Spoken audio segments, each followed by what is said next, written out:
చూడండి, రోమిలకు రాసిన పత్రిక 3వ అధ్యాయం 21 నుండి 31 వచనం వరకు ఉన్న లేఖన భాగాన్ని జ్ఞాపకం చేసుకున్నాం. మరి మనం చదివే ఈ మాటలు దేవుని నీతిని వివరిస్తూ ఉన్నాయి. దేవుని నీతి ఈ వచనాల్లో వివరించబడింది. కాస్త ఓపికగా ఈ వాక్యము అర్థం చేసుకోవడం కాస్త కష్టమైందే. ఎందుకంటే రోమాపత్రిక అంటేనే ఇందులో ఉన్న మాటలు కానివ్వండి, ఆలోచన కూడా కొద్దిగా అర్థం చేసుకోవడానికి కష్టమైందే. జాగ్రత్తగా ఆలోచన చేద్దాం. రోమాపత్రిక 3:21 నుండి 31 వరకు దేవుని నీతి వివరణ. దేవుని నీతి వివరించబడింది ఈ వచనాల్లో. తర్వాత 4వ అధ్యాయంలో దేవుని నీతి ఉదహరించబడింది. అది తర్వాత వారంలో చూద్దాం. సరే, మనం ఆలోచన చేద్దాం.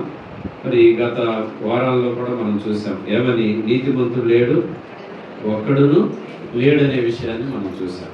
మరి మీకు ఈ మాటలు కొద్దిగా ముందు వెనక చదువుతా ఉంటే అర్థమవుతుంది. చూడండి, 3వ అధ్యాయం 10వ వచనంలో ఏమని ఉంది? 11లో నీతిమంతుడు లేడు, ఒక్కడును లేడు, గ్రహించువాడు ఎవడును, దేవుని వెదకువాడు ఎవడును లేడు. లోకము ఇలా ఉందండి. లోకం యొక్క పరిస్థితి ఇది. ఎవరు నీతిమంతులు లేరు. మరి నీతిమంతులు లేకపోతే మరి భూమి మీద మానవుడిని నీతిమంతునిగా తీర్చడం ఎలా? ఇప్పుడు సమస్య అయితే ప్రస్తావించబడింది. నీతిమంతులు లేడు, అందరూ పాపులే. పౌలు గారు ఈ పరిశోధన చేస్తున్నాడు. ఏమని? అందరూ తావు తప్పిపోయారు. మరి ఇప్పుడు ఏంటి పరిష్కారం? నీతిమంతులు లేడు అంటున్నాం. సమస్య ఏంటంటే ఇలా పౌలు గారు చెప్పడానికి, నీతి లేదనుకోండి, అక్కడ ఏది రాజ్యం వెళ్తుందంటే పాపం. నీతి లేకపోతే నష్టం. ఇప్పుడు సహజంగా మనకు వాడుకల్లో మంచి చెడుగు, లేకపోతే శుభ్రత అశుభ్రత, ఇవన్నీ మనకు తెలుసు. మంచి వాసన లేకపోతే దుర్వాసన, ఇవన్నీ మనకు వ్యతిరేకమైన భావాలు మనకు తెలియజేస్తూనే ఉంటాయి. మరి ఇక్కడ కూడా అంతే. ఏ మానవుడైనా, ఏ వ్యక్తి అయినా మంచి ఉంటే సంతోషంగా ఉంటారు, నీతి ఉంటే సంతోషంగా ఉంటారు, లేకపోతే శుభ్రత ఉంటే సంతోషంగా ఉంటారు. ఎవరు అనారోగ్యం కలిగి ఉండాలని, అలాగే జీవితాన్ని కొనసాగించుకోవాలని ఎవరు అనుకోరు. మనం ఆరోగ్యంగా ఉండాలని, సమస్యలకు పరిష్కారం ఉంది, సంతోషంగా ఉండాలని అనుకుంటాం. అయితే వాటన్నిటికీ మూలం ఇక్కడ ఉందండి. ఇప్పుడు పాపం ఉంటే క్షీణత. మనం ఎప్పటి నుండో మనం ఇక్కడ పరిచర్య చేస్తున్న మొదటి నుండి ఈ రోజు వరకు చెప్పే సంగతి అదే. ఎక్కడైతే దోషం పాపం ఉంటాయో అక్కడ మానవుడు పైకి రాలేడు, మానవాళి పైకి రాదు. కుటుంబం అయినా, వ్యక్తి అయినా, ఎవరైనా అంతే. పాపం పోతే ఆటోమేటిక్గా మనం పైకి వస్తాం. ఎక్కడైతే సిన్ అనేది ఉంటుందో అక్కడ దుష్ఫలితాలు ఉంటాయని మనం మొదటి నుంచి చెబుతున్నాం. అది ఎవరి జీవితంలోనైనా అంతే. ఇప్పుడు ఏదైనా మన ఇంత శరీరంలో ఎక్కడైనా అనారోగ్యం ఉంటే ఆటోమేటిక్గా మనం ఏమవుతుందంటే బాడీ అంతా క్షీణించుకోవాలి. అది ఎంత వాస్తవమో, పాపము ఎక్కడ ఏలుబడి చేస్తుందో, పాపము క్రింద ప్రపంచం అంతా ఉన్నారు అని పోయిన వారంలో చూసాం. పాపం క్రింద ఉన్నప్పుడు ఇంకా మానవుడు పైకి లేచేది ఎక్కడ? మానవుడు దీవించబడేది ఎక్కడ? మొదటిగా ఈ సమస్యకు పరిష్కారం. అందుకే రోమాపత్రిక లాంటివి చదివితే మనకు ఏదో కొట్టొచ్చినట్లుగా, నేను దేవుడు ఇలా చెప్తున్నాడు, నేను దీవిస్తాను, నిన్ను ఆశీర్వదిస్తాను, నీవు అనేకులకు ఆశీర్వాదకరంగా ఉంటావు, అలాంటి పదాలు కనపడవండి ఈ అధ్యాయాల్లో. ముఖ్యంగా మొదటి అధ్యాయాల్లో పౌలు గారు ఒక గొప్ప సంగతిని చెప్పుకుంటూ వస్తున్నాడు. 1వ అధ్యాయంలో చెప్పింది ఏంటంటే ప్రపంచంలో ఎవరు మంచివాళ్ళు లేరు. 2వ అధ్యాయంలో చెప్పింది ఏంటంటే యూదుల్లో మంచివాళ్ళు లేరు. 3వ అధ్యాయంలో చెప్పేది ఏంటంటే బైబిల్ ప్రకారం 2 జాతులు, అన్యులు, యూదులు, ఎవరు మంచివాళ్ళు లేరని చెప్పాడు. ఇది ఒక పరిశోధన అంటారు, తీసేసి ఇక్కడ వరకు అసలు సత్యాన్ని చెప్పాడు. మనకు కూడా విషయాలు అర్థం కావాలి. ఏదైనా ఇప్పుడు ఒక పరిస్థితి పై కనపడుతుందంటే దానికి మూలం ఉందని అర్థం అండి. మనం ఈ విషయాలు కూడా గుర్తుపెట్టుకోవాలి. ఏదైనా పరిస్థితి పైకి కనబడేదానికి కారణం ఏంటంటే లోన అనారోగ్యం ఉందని అర్థం. ఇప్పుడు పైన ఏదైనా ఒక పొడ లేకపోతే ఏదైనా ఒకటి పైకి కనబడుతుంది అనుకోండి, చెడ్డది ఏదైనా మన శరీరంలో, దాని అర్థం ఏంటంటే లోనకు ముందు తీసుకోమని అర్థం. అదిగో అలాంటి విషయాలు అన్నమాట ఇవి. చాలా ప్రాముఖ్యమైన విషయాలు రోమాపత్రికలో పౌలు గారు రాశారు. అందుకనే దీన్ని ఇంకో మాటలు ఏమంటారంటే పౌలు గారి సువార్త అంటారు. మనకి ఎన్ని సువార్తలు ఉన్నాయి? మొత్తం 4 సువార్తలు. మొత్తం మార్కు, లూకా, యోహాను. కానీ ఇది 5వ సువార్త. నువ్వు కొత్తగా చెప్తున్నావా అని అనొద్దు. ఇది 5వ సువార్త అనేది ప్రాముఖ్యమైన విషయం. ఒకవేళ ఆ మాట మీకు చూడండి, 16వ అధ్యాయము 26వ అంటే 25, 26లో చివరిలో ఆ మాట ఉంది. ఏమని? నా సువార్త ప్రకారముగాను అన్న పదం అంటే రోమాపత్రికలో చివరి అధ్యాయము అంటే 16వ అధ్యాయము 16వ వచనం ఒకటి మనకు గుర్తు తెలుసు కదండి. క్రీస్తు సంఘములు మీకు వందనములు చెప్పుతున్నారు. ఇది క్రీస్తు సంఘము అని మనం అనుకున్నప్పుడు చెప్పిన మాట. ఎందుకంటే ఏ సంఘం ఎవరిది కాదు, ఈ సంఘాలన్నీ ఎవరు అండి? క్రీస్తువి. అదొక మాట. అలాగే 16వ అధ్యాయం చివరిలో కూడా ఆ మాట వాడాడు. ఏమని? మధ్యలో 25, 27 వచనాలు కలిసి ఉన్నాయి. ఈ మర్మమును అనుసరించి ఉన్న ఏ ప్రకారం? నా సువార్త ప్రకారముగాను యేసుక్రీస్తును గుర్చిన ప్రకటన ప్రకారముగాను మిమ్మును స్థిరపరచుటకు శక్తిమంతుడును అద్వితీయ జ్ఞానవంతుడైన దేవునికి క్రీస్తు ద్వారా నిరంతరము. కాబట్టి it is gospel according to Paul. ఇది పౌలు గారి సువార్త. మరి మీకు ఈ మాటలు పెద్దగా ఉపయోగపడాలనుకుంటున్నారేమో కానీ ఇది వాస్తవం. మనకి 4 సువార్తలే కాదు, ఇది 5వ సువార్త. మనమైతే ఏ సువార్త అండి? కొంతమంది ఏమని చెప్తారంటే మత్తయి, మార్కు, లూకా, యోహాను తర్వాత మనమే ఒక సువార్త. మనం 5th గాస్పల్, మనం వచ్చి 5వ సువార్త. మరి పౌలు గారిది సువార్త ఉంది, మరి మనం కూడా సువార్తే. అంటే మనం మొబైల్ గాస్పల్ అని, మనం కదిలే సువార్త. ఇలా ఉండాలనేది కూడా దేవుని చిత్తం. కాబట్టి ఆ మాటకు అంత అర్థం ఉంది. కేవలం 4 సువార్తలు పుస్తకంలో రాయబడి ఉంటే ప్రభువుని నమ్మిన వ్యక్తి 5వ సువార్త కింద ఉన్నట్లు లెక్క. కొన్ని చోట్ల ఏమంటాడు? మనలోనే పత్రికలు అంటాడు. పత్రికలు ఎన్ని మొత్తం బైబిల్లో? కష్టమైన ప్రశ్నలు. బైబిల్లో పత్రికలు ఎన్ని ఉన్నాయి? లెటర్స్ అంటామండి. ఎన్ని పత్రికలు ఉన్నాయి? 21 పత్రికలు. అవునా? 21 పత్రికలోని సువార్తలు ఎన్ని? 4. ఎంత అవుతాడు? 25. 25 పోతే ప్రకటన 1, 26, అపోస్తలుల కార్యములు 27. ఎందుకంటే మధ్యలో మీకు కాస్త ఎలర్ట్గా ఉంటారని. అంటే అన్నీ లెక్క పెడతాం కుదరలేదు కాబట్టి మనకు తెలవట్లేదు. మొత్తం బైబిల్లో ఎన్ని పత్రికలు ఉన్నాయి అంటే ముఖ్యంగా క్రొత్త నిబంధనలో లెటర్స్ అంటారు. మొత్తం 21 పత్రికలు ఉన్నాయి. సువార్తల్లో అయితే మన సబ్జెక్ట్ కాదు కానీ ఇది సువార్తల్లో యేసు ప్రదర్శింపబడ్డాడు అని చెప్పాను. సువార్తల్లో యేసు ప్రదర్శింపబడితే, అపోస్తుల కార్యములో యేసు ప్రకటింపబడితే, పత్రికల్లో యేసు వివరింపబడ్డాడు. ప్రకటన గ్రంథంలో చివరి పుస్తకం కాబట్టి యేసు మరలా యేసు నిమిత్తమై నిరీక్షణ కలిగి ఉన్నాము.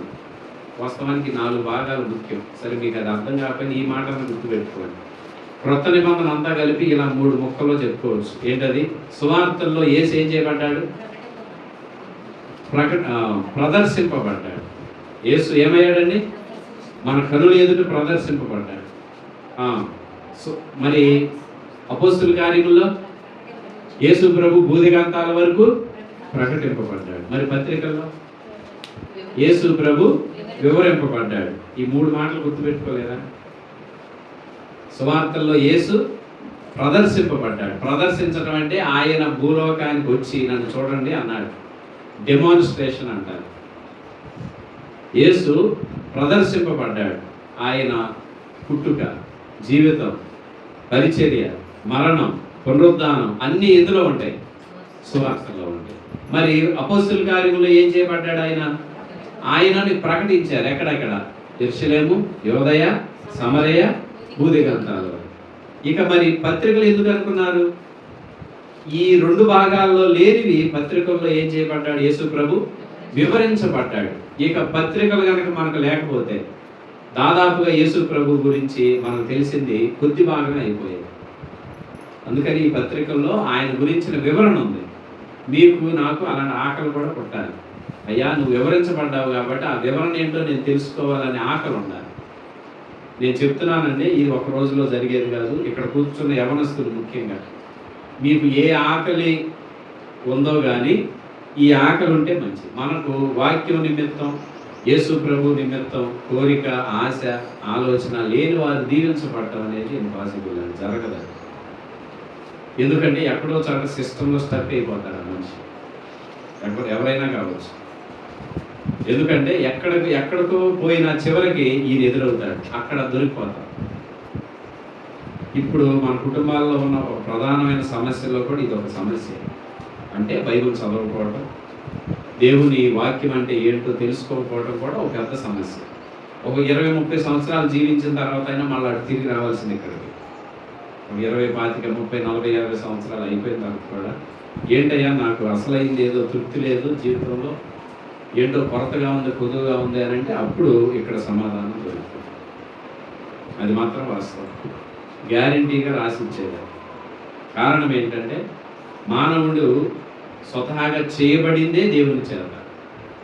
మానవుడిలో ఉన్న ఆత్మ యెహోవా పెట్టిన దీపం. అది మరి ఆయన పెట్టినప్పుడు ఆయన కలుసుకుంటేనే ఆ వ్యక్తికి నెమ్మది. లేకపోతే అసలు ఎట్టి పరిస్థితుల్లో మనం 100 చెప్పండి. కాబట్టి ఇప్పుడు ఒక విషయాన్ని చెప్తున్నాడు. ఇప్పుడు మనకు కావలసిన ఒక ప్రాముఖ్యమైన విషయాన్ని పౌలు గారు 3వ అధ్యాయం, రోమపత్రిక 3వ అధ్యాయంలో 21వ వచనంలో ప్రారంభించాడు. ఇట్లుండగా ధర్మశాస్త్రమునకు వేరుగా దేవుని నీతి బయలుపరచబడుచున్నది. ఆ ఒక మాట వాస్తవానికి పూట మనం 100 సార్లు 100 మాటలు చెప్పుకోవడానికి ఆధారం అండి. ఒకసారి చదవండి ఆ మాట. ఇట్లుండగా ధర్మశాస్త్రమునకు వేరుగా దేవుని నీతి బయలుపడుచున్నది. దానికి ధర్మశాస్త్రమును ప్రవక్తలను ఏమిస్తున్నారు? సాక్ష్యం ఇస్తున్నారు. ధర్మశాస్త్రము ప్రవక్తలు అంటే అర్థం ఓటి అండి. పాత నిబంధన అంతా సాక్ష్యం ఇస్తుంది. ఇప్పుడు సమస్య ఏంటో అర్థమైంది కదండి. నేను కూడా ఇదంతా పూర్తి చేయాలని అవసరం లేదు, మనం తర్వాత కొనసాగిద్దాం. ఏదో ఒక ప్రాముఖ్యమైన విషయాన్ని ఇక్కడ ప్రారంభించాడు పౌలు గారు. దానికి వ్యతిరేకంగా ఇక్కడ ఇంకోటి బయలుపరచబడుతున్నది అన్నాడు. ఇప్పుడు ఒక ప్రవాహంలో మానవాళి కొట్టుకుపోతా ఉంటే దేవుడు హఠాలున ఒక విషయాన్ని చెప్పాడు. అదేంటంటే ముఖ్యంగా యూదులకు కనువిప్పు కలిగే మాట ఇది. మీరు ధర్మశాస్త్రం అంటే గొప్ప అనుకుంటున్నారు, ధర్మశాస్త్రానికి వ్యతిరేకముగా అసలైన విషయం దేవుడు తన నీతిని బయలుపరిచాడు, దాన్ని గుర్తించండి అని మానవాళికి పిలుపునిస్తున్నాడు పౌలు గారు. అందుకని అన్నాను, ఈ పదాలు కొద్దిగా అర్థం చేసుకోవడం కష్టం. ధర్మశాస్త్రము లేనివారు. ఇప్పుడు ఇక్కడ కూర్చున్న మనందరం ఎవరంటే ధర్మశాస్త్రం ఉన్నవాళ్ళని కాదు. ధర్మశాస్త్రం ఉన్నవారు ఎవరు చెప్పండి? యూదులు. ధర్మశాస్త్రం లేనివారు ఎవరు? మనం. ఇప్పుడు ధర్మశాస్త్రం లేనివారు మరి దేవుడిని ఎలా కనుగొంటారు? కొన్ని మాటలు మీరు సమాధానం చెప్తే విషయం అర్థమవుతుంది. ఇప్పుడు మనకు ధర్మశాస్త్రం లేదండి, మరి దేవుని సంగతులు ఎలా తెలుసుకుంటాం? ఇప్పుడు ధర్మశాస్త్రం ఉంది ఎవరికి? యూదులకి. వాళ్ళు దేవుడిని అవగాహన చేసుకోగలుగుతారు కొంతవరకు. ఈ 2 కొరచవే, 2 కూడా ఆ స్థాయికి చెందినవి కాదు. అదే మరి మొదటి నుండి రోమాపత్రిక అర్థం చేసుకోవాలంటే ఈ విషయాలు కాస్త అవగాహన తెచ్చుకోవాలి. ఇప్పుడు ఈ లోకంలో అందరికీ ఒకే ప్రత్యక్షత లేదండి. మీకు అర్థమైందని చెప్తాను నేనంటూ. ఇప్పుడు అన్ని జనులమైన మనం ఉన్నాం. దేవుడి గురించి తెలుసుకోవాలి అని అంటే మనం ఎలా తెలుసుకోగలమంటే దేవుడు మనకు మనస్సాక్షిని ఇచ్చారు. అర్థమైందండి ఈ మాట? మనస్సాక్షిని బట్టి మనము పాపం అంటే ఏంటో, దేవుడు అంటే ఏంటో, దేవుడి సృష్టి అంటే ఏంటో తెలుసుకుంటాం. అదే మరి యూదులకు ఏమి ఇచ్చాడు? దేవుడు ఉన్నాడు, వాళ్ళకి పరిచయం అయ్యాడు, వారికి ధర్మశాస్త్రం ఇచ్చాడు. కాస్త మన మీద వాళ్ళకి ఎక్కువ ప్రత్యక్షత ఉంది. మనకేమో తక్కువ ప్రత్యక్షత ఉంది, వాళ్ళకేమో ఎక్కువ ప్రత్యక్షత ఉంది. ఈ 2 కూడా దేవుణ్ణి తెలుసుకోవడానికి సరిపోవడం లేదు. అది అసలు విషయం. ఒకవేళ మీకు ఇలాంటి విషయాలు అర్థం కావాలంటే ఉదాహరణలు చెప్తే ఆమె అర్థం అవుతుంది. ఇప్పుడు 10th క్లాస్లో పాస్ మార్క్ 40 మార్కులు అనుకోండి, 35 మార్కులు అనుకోండి. 35 మార్కుల్లో ఈ లోకస్తులు అంటే మనం అన్యులమైన మనకు 10 మార్కులు వచ్చినాయి. 10 మార్కులు వస్తే 35 మార్కులు సమానమా? వెళ్ళలేదు. యూదులకి 25 వచ్చినాయి. వాళ్ళు ఏమంటారు? అన్ని జనుల కంటే మేము బెటర్ అంటారు. మరి అంతే కదా, 10 వచ్చిన వాడికంటే ఎవరు ఎక్కువ? 25 వచ్చిన వాడు ఎక్కువ. కానీ దేవుడు ఏమంటాడంటే, అబ్బాయి అతనికి 10 వచ్చినా మీకు 25 వచ్చినా నాకు కావలసింది 35 కాబట్టి ఇద్దరూ కూడా దేవుడు అనుగ్రహించు మహిమను పొందలేదు. అది సమస్య. ఇప్పుడు మరి 35 ఎలాగోనంటే ఇక దేవుడు ఏం చేశాడంటే ఒక విధానాన్ని ప్రవేశపెట్టాడు. అదే మనము దేవుని యందు విశ్వాసం ఉంచి ఆయన ఇచ్చే పాస్ మార్కుని, నీతిని మనం పొందుకోవచ్చు. అది ఈ మొత్తం సారాంశం. ఇదంతా అర్థమైందండి. సమస్య చాలా గడ్డుగా ఉంది. ఒకవేళ నీకు అసలు దేవుడు లేకుండా 35 వచ్చినాయి అనుకో, ఇంకా అసలు ఇబ్బంది లేదు. కానీ అవి రావు. కారణం ఏంటి? నీతిమంతుడు లేడు, ఒక్కడును లేడు కదా. మరి ఇప్పుడు ఆయన మనకు నీతిని ఇవ్వాలి. అదే ఇక మరి ఇవ్వడానికి ముందు బయలుపరచబడాలి. చూడండి ఆ మాట ఇప్పుడు చదవండి. ఏమన్నాడు? 3వ అధ్యాయము, ఇట్లుండగా ధర్మశాస్త్రములకు వేరుగా దేవుని నీతి బయలుపరచబడుతున్నది. ఇది గుర్తెరగాలి మొదట. ఇలా బయలుపరచబడుతుందని ఎవరు సాక్ష్యం ఇచ్చారు?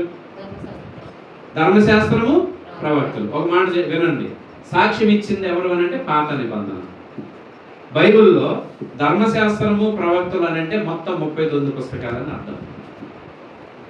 అర్థమైందండి ఈ మాట? అంటే పాత నిబంధన అంతా చెప్పుకుంటా వస్తుంది. అయినా కానీ ఈ కఠినాత్ములకు, యూదులకు అది అర్థం కాదు. ఈరోజు మనకు కూడా అంతే. ఈ విషయాన్ని జాగ్రత్తగా అర్థం చేసుకుంటేనంటే ఒక వ్యక్తి దేవుడు బయలుపరిచిన నీతి దగ్గరికి వచ్చేస్తాడు. ఇప్పుడు మనకి అర్థం కావట్లేదు, యూదులకి అర్థం కావట్లేదు. మనకంటే అసలు ఏ బైబిల్ లేదనుకోండి, వాళ్ళు ధర్మశాస్త్రము, ప్రవక్తలు ఉన్న ఈ బైబిల్ ఉంది కదా, క్రొత్త నిబంధన. ఒకసారి చూడండి, మీకు ఆ విషయం అర్థమవుతుంది. మత్తయి సువార్త 5వ అధ్యాయంలో ధర్మశాస్త్రమును, ప్రవక్తలు అన్న పదం ఏమైనా ఉందా అక్కడ? మత్తయి సువార్త 5:17.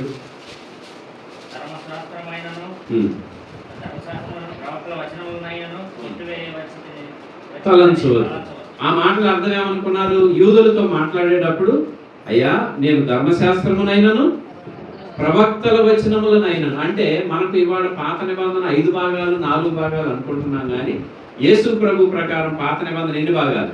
2 భాగాలు. ఏమని? ధర్మశాస్త్రము, ప్రవక్తలు. ధర్మశాస్త్రం అంటే 5 పుస్తకాలు, ప్రవక్తలు అంటే ఇక మిగిలిన 27 పుస్తకాలు. అదే మిగిలిన ఏది 39 పుస్తకాల్లో 32 పుస్తకాలు మొత్తం కలిపి ఆ 2 మాటల్లో చెప్పాడు. అవి కూడా సాక్ష్యం ఇస్తున్నాయి, అయినా ప్రజలు నమ్మటం లేదు. ఇలాంటి పరిస్థితుల్లో అప్పుడు దేవుడు మానవాళికి ఏం చేశాడంటే తన నీతిని బయలుపరిచాడు. నేను అందుకనే ముందే చెప్పాను, నీకు జీవితంలో పాప భీతి అనేది ఉందా? మొదటి విషయం అండి. నాకు నీతి అవసరము అనేది కనుక నీకు తెలిస్తే మనం మాట్లాడుకోవడమే. లేదు, నాకు నీతితో పని లేదు అనుకుంటే మన జీవితం ఇంకా అలా ముందుకి కొనసాగుతూనే ఉంటుంది. ఎందుకంటే బైబిల్లో ఒక ఫార్ములా ఉంది. అదేంటది? మన నీతి ఉంది ఒకటి.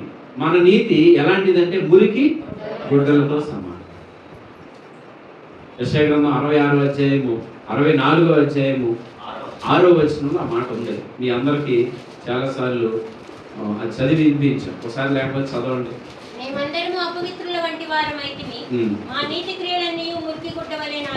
చూసారు అందరూ? తీయండి. యెషయా గ్రంథము 64వ అధ్యాయము ఎన్నో వచనం అండి? 6వ వచనంలో ఈ మాట ఉంది. మనం అందరము ఏమయ్యాం? అపవిత్రుల వంటి వారమైతిమి, మా నీతి క్రియలన్నీ ఎలా ఉన్నాయి? కాబట్టి మురికి గుడ్డల వలె ఉన్న మనకు ఇప్పుడు నీతి అవసరమా లేదా? నేను అదే మొదట మీకు చెప్పాను. ఏదైనా సమస్య పరిష్కారం అనేది పునాది లెవెల్లో నుండి జరగాలి. పౌలు గారు ఈ విషయాలు చెప్పుకొస్తున్నారు. అప్పటికప్పుడు మీకు నేను ఏదో అర్థమయ్యే 2 మాటలు చెప్పడం కాదు. మొదటిగా మానవునికి ఒక పెద్ద సమస్య ఉంది. ఏంటంటే మురికి ఉంది, పాపం ఉంది. అది పోవాలి. దానితో పాటు మానవుడికి నీతి ఉంది. అర్థమైందండి? ఇప్పుడు మనిషి ఏమనుకుంటున్నాడంటే యేసు ప్రభు లేకపోయినా, పరలోకం నుండి వచ్చిన ఆ నీతిని అతడు పొందుకోకపోయినా మానవుడు ఏమనుకుంటాడు తెలుసా? నాకేంటి, నాకు తిరుగులేదు, పర్వాలేదు నేను అని అనుకుంటుంటే ఆ వ్యక్తికి లేబుల్ ఏమైనా వేయాలి తెలుసండి? అతని నీతి ఎలాంటిది?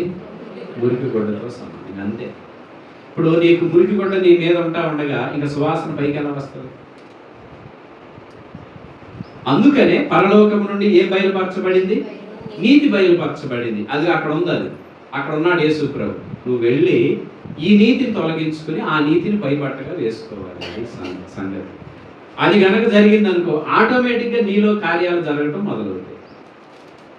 అది జరగనంత వరకు మనము దేవుని దృష్టిలో అసలు ఇష్టలుగానే ఉంటాం.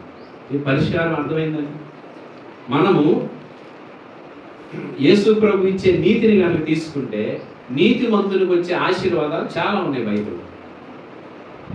ఒకవేళ ఇది కాదని ప్రొసీజర్ ఇంకో మార్గం చెప్పమన్నావు అనుకోండి, సరే యేసు ప్రభు ఇచ్చే నీతి వద్దు, నువ్వు ఎక్కడి నుండి తెచ్చుకుంటావు ఇంకో నీతి?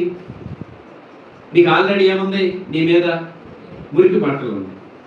ఇప్పుడు అదే నీతితో కొనసాగుతావా? ఎంతకాలం అలా జీవిస్తా? ఎంతకాలం దేవుడి పరలోకంలోని పరిశుద్ధమైంది బయలుపరిచిన నాకు అది వద్దు అని ఉంటావు చూసావా? ఇక ఈ నీతి క్రియల వలన అనగా మురికి వలన పాపం వలన వచ్చు జీతం ఎలా ఉండదు? మరణమే. అది 6వ అధ్యాయం 23వ వచనం ఉంటుంది రోమాపత్రికలో, అందరికీ తెలుసు. చూడండి 6వ అధ్యాయంలో ఏమని ఉంటుంది? ఏలయనగా పాపం వల్ల వచ్చు జీతం ఏంటి? మరణం. అంటే ఒక వ్యక్తి అనుకోవచ్చు ఆ చనిపోవటమే మరణం అనుకోవచ్చు, కాదండి. పాపం వల్ల వచ్చు జీతం మరణము అని అంటే అర్థం, మరణం అంటే చనిపోవటం మాత్రమే కాదు అర్థం, దేవునికి నిత్యత్వము వేరుగా జీవించటమే మరణం. మరి అది ఎలా? ఇప్పుడు దేవుడు లేకుండా మానవుడు ఎలా మనగలుగుతాడు? ఇలాంటివి కొద్దిగా కష్టం అర్థం చేసుకోవడానికి, అయినా పర్వాలేదు, నేను మీకు అర్థమయ్యేది చెప్పడానికి చూస్తున్నాను.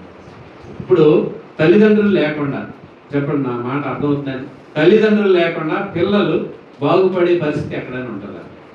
ఉంటుంది. ఎవరో ఒకరిద్దరు ఉంటారు. నేను అర్థం చేసుకోవడానికి చెప్తున్నాను. తల్లిదండ్రులు లేకపోతే ఎక్కువ శాతం మనిషి ఇష్టానుసారంగా జీవిస్తాడు. ఒక క్రమం అండి సృష్టిలో. దేవుని నీతి లేకుండా మన సొంత నీతితో ఎదగాలంటే చాలా కష్టం. ఒకవేళ నువ్వు అలా కొట్టుకుపోతా ఉండొచ్చు, చాలా వరకు జీవితాన్ని జీవించవచ్చు, కానీ ఒక్కసారి పేక పట్టుకుంటాడు దేవుడు.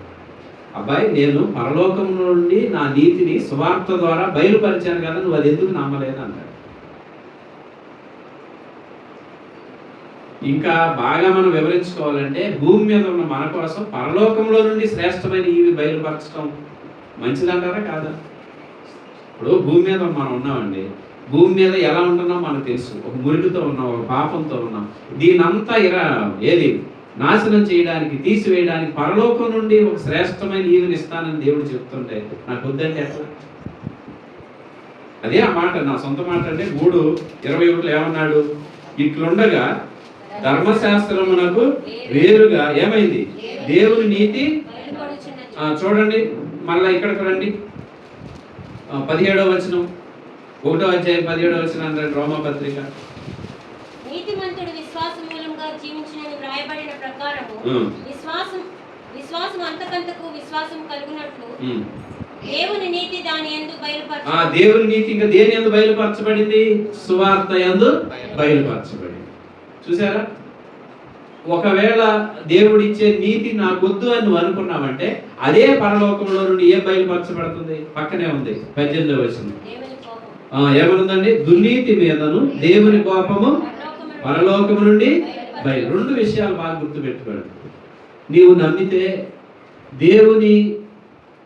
దేవుడు బయలుపరిచిన నీతి యందు విశ్వాసం ఉంచితే ఆ దారి వేరు. నీవు కనుక దేవుడు బయలుపరిచిన నీతి యందు విశ్వాసం ఉంచలేదనుకోండి, ఇంకొకటి బయలుపరచబడతా ఉంది. ఏంటది? దేవుని కోపం. ఏది మంచిది అంటారు మనకి? దేవుని నీతి మంచిదా, కోపం మంచిదా?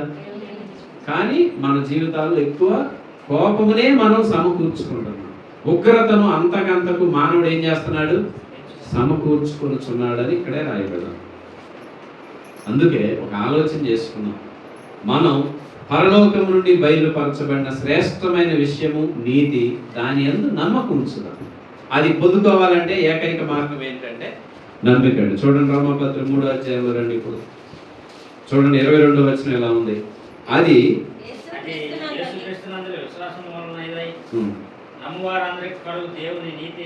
ఎవరికి దేవుని నీతి అవుతుంది? అది నమ్ము వారందరికీ. ఎవరందరికండి? నమ్ము వారందరికీ దేవుని నీతి అయి ఉంటుంది. నమ్మకం లేదనుకోండి, మనము దేవుని యందు నమ్మకం కలిగి లేవనుకోండి, ఇక మనకు దేవుని నీతి రాదు. విశ్వాసం, నమ్మకం ఈ పూట మనం బాగా గుర్తుపెట్టుకోవాల్సిన మాటలు. దేవుని యందు నమ్మకం ఉంచుదాం. దేవుని యందు ఏముంచుదాం? విశ్వాసం ఉంచుదాం. అప్పుడు దేవుని నీతి మన నీతి అవుతుంది. దేవుని స్తోత్రం. దేవుని నీతి మన సొంత నీతి అవ్వాలి అని అంటే ఏకైక మార్గం ఏంటంటే దేవుని యందు ఏముంచాలి? విశ్వాసం ఉంచాలి, నమ్మకం ఉంచాలి. మేమందరం నమ్మలేదంటావా అని మీరు అనొద్దు. నమ్మకం, విశ్వాసం అనేది దేవుని ఎడల స్థిరంగా ఉండాలి. ఇప్పుడు నేను మళ్ళా చెప్తున్నాను, మనం నా మాట బాగా అర్థం చేసుకోండి. నమ్మకం, విశ్వాసం ఎప్పుడు కూడా కాంక్రీట్ మాదిరిగా దేవుని ఎడల స్థిరంగా ఉన్న వ్యక్తి జీవితం వేరు. నమ్మకం అనేది విశ్వాసం అనే దాంట్లో విశ్వాస పరిమాణాల్లో చాలా మార్పులు ఉంటుంది. నేను చెప్పే మాటలు నమ్మండి, నిజమే. ఇక్కడ కూర్చున్న మన అందరిలోనే విశ్వాస పరిమాణాలు ఉంటాయి. విశ్వాస పరిమాణాలు అంటే ఒకళ్ళకి ఎంత ఉంటుంది, ఒకళ్ళకి విశ్వాస పరిమాణం ఎంత, ఒకళ్ళకి ఎంత, అలా ఉంటుంది. ఇప్పుడు దాన్నే ఏ స్కేల్ ఇలా చెప్పాడు. చీలమండిల వరకు కొంతమందికి ఉంటుంది, మోకాళ్ళ వరకు ఉండేది కొంతమందికి ఉంటుంది, మొల వరకు ఉండేది ఉంటుంది విశ్వాసం. ఇక్కడ వరకు స్థిరంగా ఉండాలి. మొల వరకు విశ్వాసం ఉంటేనే నీవు ఈదగలుగుతావు నీళ్ళలో. అంటే దాని అర్థం నీళ్లు చీలమండిల వరకు ఉందనుకోండి, ఈదగలరు ఎవరైనా? ఎలా ఈదుతాడు? ఇక ఆ మట్టిలో కొట్టుకోవటమే, ఇక పడుకుని అటు ఇటు అంటమే ఈదటం. అంటే అది ఈతని ఎవరు అంటారు. విశ్వాసం మోకాళ్ళ వరకు ఉందనుకోండి, కొద్దిగా పర్వాలేదు, ఎందుకంటే అలా పడుకుని ఉన్నా కాస్త బొరుగుతాం. మొల వరకు ఉంటే, కాస్త ఎత్తుగా ఉంటే మనం అందులో ఏం చేయగలుగుతాం? ఈదగలుగుతాం. ఎక్కడ వరకు ఉంటే అసలు ఇబ్బంది లేదు, పేకల వరకు. ఇది మెజర్మెంట్ అండి, వాస్తవం. యేసు ప్రభువు కూడా ఒకటే మాట అన్నాడు, అమ్మా నువ్వు నమ్ముతున్నావా? నేను అలా చేయగలను, నువ్వు నమ్ముతున్నావా అన్నాడు. మనలో మరి విశ్వాసం అంత స్థాయిలో ఉండాలి అని అంటే విషయ అవగాహన అనేది పెరగాలి. ఇదిగో నేను పాపిని, ఈ జ్ఞానం అంతా ఉండాలి. ఇప్పుడు విశ్వాసం ఊరికే రాదండి. నీకు పొట్టి జక్కయ్య గురించి తెలుసు, లేకపోతే పాపాత్మరాలైన స్త్రీ గురించి తెలుసు. వీళ్ళందరికీ ఎలా వచ్చింది విశ్వాసం? ఇప్పుడు పొట్టి జక్కయ్య ఉన్నాడు, మీ అందరికి తెలుసు. లోకా సువార్త 19వ అధ్యాయంలో కథ, అది అందరికి తెలుసు, చదవసలు. ఆయన ఏం చేశాడు? యేసు ఎవరో చూడాలని ఆశ కలిగి ఉన్నాడు. ఎందుకు? ఆయన ఏం చేస్తా ఉన్నాడు యేసు ప్రభు? అద్భుత ఆశ్చర్య కార్యాలు. అది నమ్మకం. నేను ఇంకా మీకు సులువైన మాట చెప్తున్నాను. మీరు తినే ఆహార పదార్థాలు కూడా నమ్మి తిన్నవాడికి బలం వేరండి. నమ్మకుండా నాకొద్దు అని ఎవరో పెడితే బలవంతంగా తిన్న విధానం వేరు. మరి మీకు ఇది, నేనేం డాక్టర్ని కాదు కానీ ఇది వాస్తవం. మీరు ఏ వస్తువునైనా నమ్మకంతో తింటేనండి ఆటోమేటిక్గా అది సెట్ అయిపోతే జీర్ణం అవుతుంది. మీరు నమ్మకుండా ఎవరో పెడితే బలవంతంగా తింటే వాంతు చేసుకునే వాళ్ళు ఉంటారు, అది అరగదు కూడా. మానవ జీవితంలో ఎప్పుడూ కూడా మానవ ఉనికికి, మానవ మనుగడకు ప్రధానమైన విషయాలు ఏంటంటే విశ్వాస, నమ్మక, ప్రేమలే. ఇవి ఎవరిలో అయితే ఉంటాయో దేవుని సన్నిధి కూడా అక్కడ ఉంటుంది. దేవుడు అంటే నమ్మి, నమ్మక, బాగా కలిసి ఉంటే నమ్ముదాం, ఇబ్బందికరంగా ఉంటే నమ్మొద్దు. ఇలాంటి అస్థిరమైన జీవిత విధానం ఉంటే మనలో విశ్వాస పరిమాణం ఉంటుందండి. చాలా మందిలో ఇదొక వ్యాధి, ఇదొక వ్యాధేనండి. ఎందుకంటే ఇతరితర వ్యాధులకు పేరు పెట్టవచ్చు, ఈ వ్యాధికి కూడా పేరు పెట్టవచ్చు. ఏంటంటే విశ్వాస లేమి, నమ్మకం లేకపోతే చాలా పోగొట్టుకుంటాం. ఇప్పుడు మన రిలేషన్స్ అయినా అంతే. మనం ఒక వ్యక్తి మీద నమ్మకం ఉంచలేదనుకోండి, బాధపడతారు కాదండి. మనం ఒక వ్యక్తి మీద నమ్మకం ఉంటే ఆ దారి వేరు. నమ్మకం లేకపోతే గొడవలు ఎక్కువ జరుగుతాయి. నమ్మకం లేకపోతే ఎప్పుడు కూడా అక్కడ పరిస్థితి, వాతావరణం డిఫరెంట్గా ఉంటుంది. అదే నమ్మామనుకోండి, ప్రశాంతత ఉంటుంది. మరి యేసు ప్రభు విషయంలో అంతకంటే ఎక్కువ. నువ్వు ఆయనను నమ్మి, నీకు ఎలాంటి పరిస్థితులు చోటు చేసుకున్నా నమ్మి, ఆయన స్వభావం అలాంటిది కాదు, నాకు కీడు చేయడు, మేలే చేస్తాడనే నమ్మకం మనలో ఉండాలి. దేవుడు కాపుదల ఇస్తాడని నమ్మకం ఉండాలి. దేవుడు ఇది చేస్తాడు అది చేస్తాడని నమ్మకం రావాలి. మనలో ఎక్కువగా అవిశ్వాసం ఎక్కువ ఏలుబడి చేస్తూ ఉంటుంది. అదే పెద్ద సమస్య మనం దీవించుకోవడానికి. నా మాటలు అర్థమవుతున్నాయి అనుకుంటున్నాను. అందుకే మనం యేసు ప్రభుని నమ్మాలి అన్నది చాలా ప్రాముఖ్యం. నువ్వు ఎప్పుడు నమ్మగలుగుతావు తెలుసా? నీకంటే ఆయన పెద్దోడని నీకు అర్థమైతే నమ్ముతావు. నమ్మకానికి కొన్ని విధానాలు ఉంటాయి. ఒక వ్యక్తిని ఎప్పుడు నమ్ముతావంటే అతడు నీకంటే బలవంతుడైనప్పుడు నువ్వు నమ్ముతావు. అతడు నీకంటే ఆర్థికంగా బలవంతుడైనప్పుడు నువ్వు నమ్ముతావు. లేకపోతే అతడు జ్ఞానవంతుడైతే నువ్వు నమ్ముతావు. అతడే అసలు సమస్యలు ఏవి పరిష్కరించలేని ఆయన అనుకోండి, నువ్వు ఎందుకు నమ్ముతావు? యేసుప్రభు దగ్గరికి ఎందుకు వచ్చేవాళ్ళు జనం? ఆయనకు వ్యాధి మీద, బాధ మీద, సముద్రం మీద, లేకపోతే మొత్తం అన్నిటి మీద ఆయనకు అధికారం ఉన్నదని నమ్మి వచ్చారు. ఆయన కూడా అదే మాట అన్నాడు, నువ్వు నమ్ముతున్నావు కాబట్టి నీకు జరుగుతుంది, ఏం అనుమానం లేదని ఆయన రూఢిపరిచారు. 9 మంది ఏమయ్యారు అన్నాడు, అనలేదండి. ఎంతమంది తిరిగి వచ్చారు ఆయన దగ్గరికి? ఆయనకు తెలుసండి ఆ 9 మంది ఎందుకు రాలేదు. కేవలం ఆ అవసరతను వారు కలిగి ఉన్నారు, వాళ్ళు వెళ్ళిపోయారు. కానీ ఈ తిరిగి వచ్చిన సమరయుడు ఉన్నాడు చూసారు, ఈయన ఎవరో మన జీవితానికి సరిపోతాడు, ఈ లోకానికి కాదు, వచ్చే లోకానికి కాదు, నా మొత్తం జీవితానికి ఈయన సరిపోతాడని నమ్మకం. ఇలాంటి ఆలోచన కనుక ఒక యవనస్తుల్లో ఉంటేనంటే జీవితం ధన్యమైపోతుంది. నేను అన్నమాట బాగా అర్థం చేసుకోండి. నా జీవితం మొత్తానికి అతను సరిపోతాడు. నా యవన బ్రతుక్కి, కుటుంబ జీవితానికి, రేపొద్దున ఏ పరిస్థితి అయినా ఎదుర్కోవడానికి ఆయన సరిపోతాడనే నమ్మకం కూడా. అప్పుడు ఆ వ్యక్తి జీవితం వేరుగా ఉంటుంది. లేకపోతే ఎలా ఉంటుందంటే, చూద్దాం, ప్రయత్నం చేద్దాం, నా శక్తి మీద నడిచినంత కాలం నడుస్తా, తర్వాత ప్రభు దగ్గరికి వెళ్దామంటే ఈ లోపుగా 40-50 సంవత్సరాలు అయిపోతాయి. నీలో ఆయన ప్రత్యక్షత లోకానికి తెలియదు. నీ ద్వారా ఆయన లోకానికి కనబరుచుకోలేదు. దేవుని స్తోత్రం. పరలోకం నుండి ఏం బయలుపరచబడింది? దేవుని నీతి. నీ నుండి కూడా దేవుని నీతి ఇతరులకు బయలుపడాలి. మరి అది ఒక కొనసాగింపు. ఇప్పుడు పరలోకం నుండి దేవుని నీతి బయలుపరచబడింది తీసుకున్నావు, మరి నీ ద్వారా బయలుపరచబడాలి కదా. అదే కదా మరి ఇప్పుడు మనం చెప్పింది. పౌలు గారు చెప్పింది ఏ సువార్త అన్నాడు? నా సువార్త అన్నాడు. మనం ఇప్పుడు మనం దేవుని సువార్తేగా. మరి మన ద్వారా దేవుని యొక్క నామం ఏమవ్వాలి? బయటికి బహిర్గతం అవ్వాలి కదా. అది లేకపోతే మనకు ఉపయోగం ఏముంది? పరలోకంలోనే ఆయన నీతిని మనం పొందుకున్నాం. మన జీవితం ద్వారా దేవునికి మహిమ తెచ్చే రీతిలో మనం జీవించగలగాలి. అది గనక లేకపోతే మనం సగం సత్యంలో జీవించినట్లే అవుతాం. కాబట్టి ఆలోచన చేసుకున్నాం, దేవుని నీతి యందు విశ్వాసం ఉంచామా? ఎంతవరకు ఉంది మన విశ్వాసం? విశ్వాస పరిమాణం ఎంతవరకు ఉంది?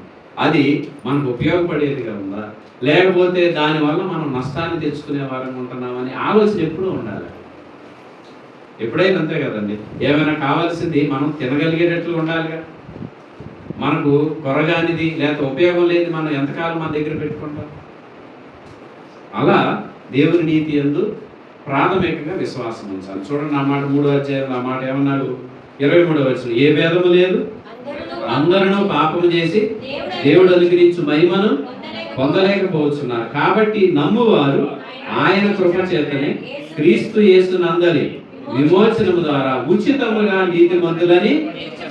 చాలు, నమ్ముదాం. ఆయన కృప చేత ఉచితముగా ఏం పొందుకుందాం? నీతిమంతులు అని తీర్చబడదాం. దేవుని స్తోత్రం. కొన్నిసార్లు మనం ఎలాంటి వారు అంటే, ఉచితంగా శ్రేష్టమైనది దేవుడు ఇస్తానంటే మనం అనుకుంటాం ఇది విలువ లేదని అనుకుంటాం. ఎప్పుడన్నా మీకు ఇలాంటి అనుభవాలు వచ్చి ఉండొచ్చు. బాగా టమాటాలు 100 రూపాయలు అయినప్పుడు ఆ ఒక్క టమాటానే చాలా టేస్ట్గా ఉంటుంది. ఏమంటే అవునా? టమాటాలు 2 రూపాయలకు వచ్చినప్పుడు ఎట్లా ఉంటుందంటే సగం దాకలో సగం బయట పడేటట్లుగా మనకు ఉంటుంది. బాగానే ఎంత పది ఇది ఊడ్చేసేయంట. ఎందుకని? ఈ అంత 2 రూపాయలేగా, పెద్ద విలువ లేదండి. మన స్వభావం అదండి. దేవుడిచ్చే నీతి కూడా శ్రేష్టమైంది, కానీ ఆయన దయాళుడు కాబట్టి ఎలా ఇస్తున్నాడు? ఉచితంగా ఇస్తున్నాడు. ఉచితంగా ఇస్తున్నాడు అని చీప్ అని ఏది బాగా చులకనగా చూస్తాం, అది తప్పండి. దేవుడు చేసేది అలా కనపడుతుంది, కానీ నువ్వు విశ్వాసం ఉంచితే అది ఎంత కాస్ట్లీనో నీకు చూపిస్తాడు. తర్వాత రోజుల్లో అది ఎంత విలువైందో నీకు ఆయన కనబరిచినప్పుడు నీకు అర్థమవుతుంది. ప్రభువా, నిజంగానే నువ్వు ఇచ్చే స్వస్థత, నువ్వు ఇచ్చే విడుదల, లేకపోతే నువ్వు చేసే సహాయం ఇంత శ్రేష్టమైనవి అని అర్థమవుతుంది.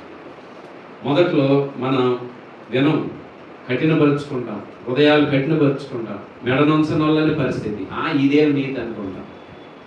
కానీ నీకు నిజంగా ఆయన నీతి అంత విశ్వాసం ఉంచితే అది ఎంత విలువైందో నీకు భవిష్యత్తులో కనబరుస్తాడు. దావీదు కానీ లేకపోతే భక్తులు అందరూ దాన్ని చూడగలిగారు. ఇప్పుడు అబ్రహాము ఉదాహరణ ఉంది క్రింద 4వ అధ్యాయంలో అబ్రహామును ఉదాహరణగా చెప్తున్నాడు. అది మనం వచ్చే వారం ధ్యానం చేద్దాం. అర్థమైందండి? అందుకని మొదటే చెప్పాను, మీరు అర్థం చేసుకోండి. కొన్ని మాటలు కష్టంగా ఉన్నా దానివల్ల మనకు ప్రయోజనం అండి. ఎప్పుడూ కూడా మనిషి బాగుపడాలంటే ఆపరేషన్ జరగాలి. అనారోగ్యం ఉంటే ఆపరేషన్ జరగాలి.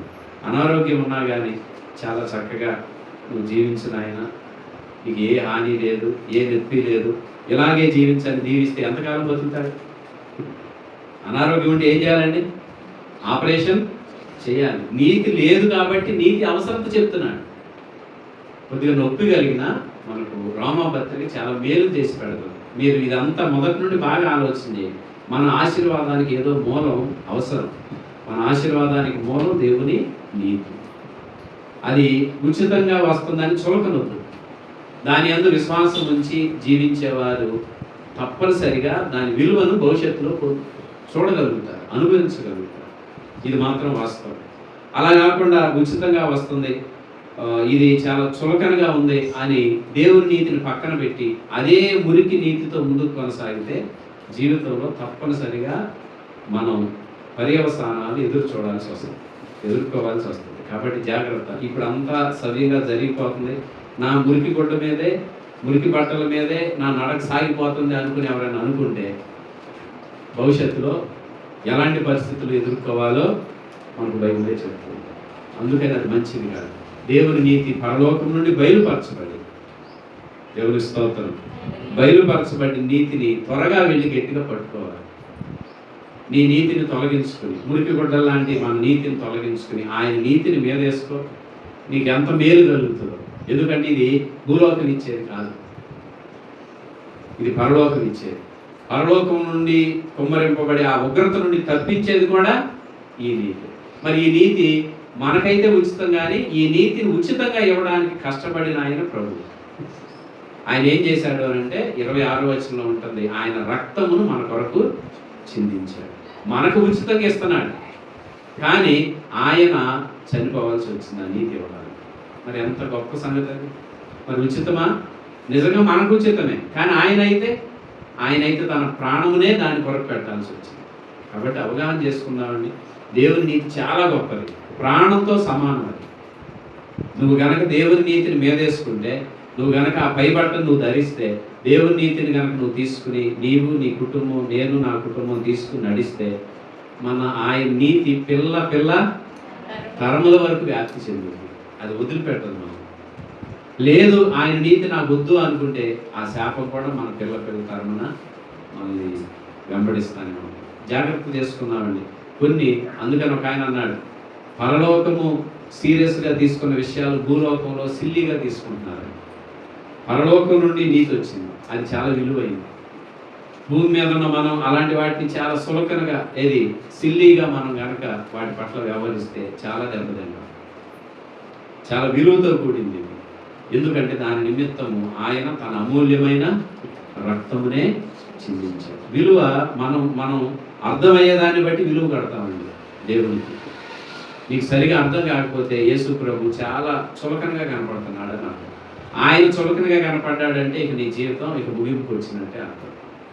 ఆయన విలువగా కనపడాలి. ఆయన ఇచ్చిన నీతి చాలా విలువైందని గుర్తెరిగి మనం కూడా ఆ ప్రకారం ఈ లోకంలో జీవించగలిగితే ఇక మనకు తిరుగులేదు. దేవుని స్తోత్రం. నమ్ముదాం, ఈ విషయాలు సరిగా అవగాహన చేసుకుందాం. సరిగా అవగాహన చేసుకుని నీ జీవితానికి కావలసినంత ఉంది ఆయన దగ్గర. నీతి ఉంది, ఆయన దగ్గర కృప ఉంది, ఆయన దగ్గర సత్యం ఉంది. ఈ మాటలన్నీ సత్యం, అబద్ధం కాదు. ఒక మాట నాకు సమాధానం చెప్పండి, ముగిద్దాం. ఎంత చెప్తున్నా బైబిల్ మనం సరిగా జీవించట్లేదంటే దాని అర్థం ఏంటి చెప్పండి? సరిగా మనం వ్యవహరించట్లేదని దాని అర్థం ఏంటో తెలుసా? ఇది అసత్యమని మనం నమ్ముతున్నాం. ఇది అసత్యమని నీవు నేను నమ్మినంత కాలం ఇక అదంతే. ఏమి లేదు, ఒకటే మాట, మనం నమ్మలేకపోతున్నామని. నమ్మలేకపోవటమే పాపం. ఇక పాపం వల్ల వచ్చే జీవితం రొటీన్. ఏంటదండి? చెడ్డ విషయాలు. అది ఎప్పుడైనా అంతేనండి. పాపం వలన ఆటోమేటిక్గా చెడుతనమే, లేకపోతే దుష్ఫలితాలే వస్తాయి, మంచి రాదు. నీతి వలన నువ్వు ఇక అనుమానంగా ఉండాల్సిన పని లేదు. నీతి వలన నీకు మేలే కలుగుతుంది. నీతి వలన నీకు పరిశుద్ధత వస్తుంది. నీతి వలన అనేక విషయాలు వచ్చి నిన్ను ఆవరిస్తాయి. అరే ఏంటి నేను దీవించబడ్డానని అనుకుంటావు, ఈ దేవుని నీతే, దేవుని స్తోత్రం. ఏదో వింత జరుగుతుందని అనుకో అవసరం లేదు. మనం యేసు ప్రభువుని నమ్మాము కాబట్టే మనకు సమాధానం, ప్రభువుని నమ్మాము కాబట్టి ఆశీర్వాదం. మీరు అనొద్దు ప్రభువు నమ్మని వాళ్ళందరికీ ఆశీర్వాదాలు లేదా, బాగా ఆశీర్వదింపబడుతున్నారంటే నీ కోణం అలా ఉండిపోయింది, నేను ఎవరో బాగు చేయలేదు. ప్రభువు నమ్మని వారు అనిల్ అంబానీ లేకపోతే ఫలానా ఇంకో వ్యక్తిని తీసుకొని వాళ్ళందరూ దీవించబడలేరా అంటే నీకు డెఫినేషన్ దీవెన అంటే అదే. ఇక అది నేను ఎవరు బాగు చేస్తారు? నీకు అనారోగ్యం. దీవెన అంటే మనం అనుకుంటున్నాం బాగా అన్నీ కలిగి ఉంటే దీవెన అనుకుంటున్నాం, పొరపాటు. దీవెన అంటే నీకు ఈ లోకం వరకే అని అనుకుంటే ఇంకా నీకు తెలిసింది కూడా సున్నానే. దీవెన అంటే ఇక్కడ మాత్రమే కాదు, అసలైన దీవెన నిత్య జీవం. ఎంత చెప్పినా మనకు దీని మీద దృష్టి ఎక్కువ. నన్ను బాగా దేవుడు దీవించాడు, నేను ఇంకొక అంతస్తు వేయగలిగాను కాబట్టి నన్ను బాగా దేవుడు దీవించాడు. పొరపాటు. నీకంటే బోళ్ళు అంతస్తులు వేసేవాళ్ళు చాలామంది ఉన్నారు. అది ఆ రాళ్ళు రప్పల మీద దృష్టి మనకు ఎక్కువైతే దెబ్బతింటాం. అవి వాడుకోవడానికి దేవుడు మనకిచ్చినవి. అవి పాతగిలిపోతాయి, శిథిలమైపోతాయి. కానీ ఈ శరీరము శిథిలమైపోయినా మనకు ఒక నిత్యమైన గుడారం ఉంది. అది కాదా మరి అసలు దీవెన? మనం కూడా అలాగే నేర్పుతున్నాం మన పిల్లలకి. నువ్వు బాగా ఇలా ఉంటే బాగా దీవించబడినట్టు అంటున్నాను. కాదు, నీ గుణము దేవుని వాక్య ప్రకారం ఉంటే అస్సలు దీవించబడిన వ్యక్తి అతను. కానీ మన చుట్టూ ఉన్న వాతావరణం కూడా మనల్ని బాగా పాడు చేస్తాం. సరే, ఏదేమైనా అర్థం చేసుకునే వాళ్ళకు ఇప్పుడు దేవుని వాక్యం దగ్గరగానే ఉంది. దాన్ని బట్టి మనం దీవెన పొందుతాం. ప్రార్థన చేస్తాం.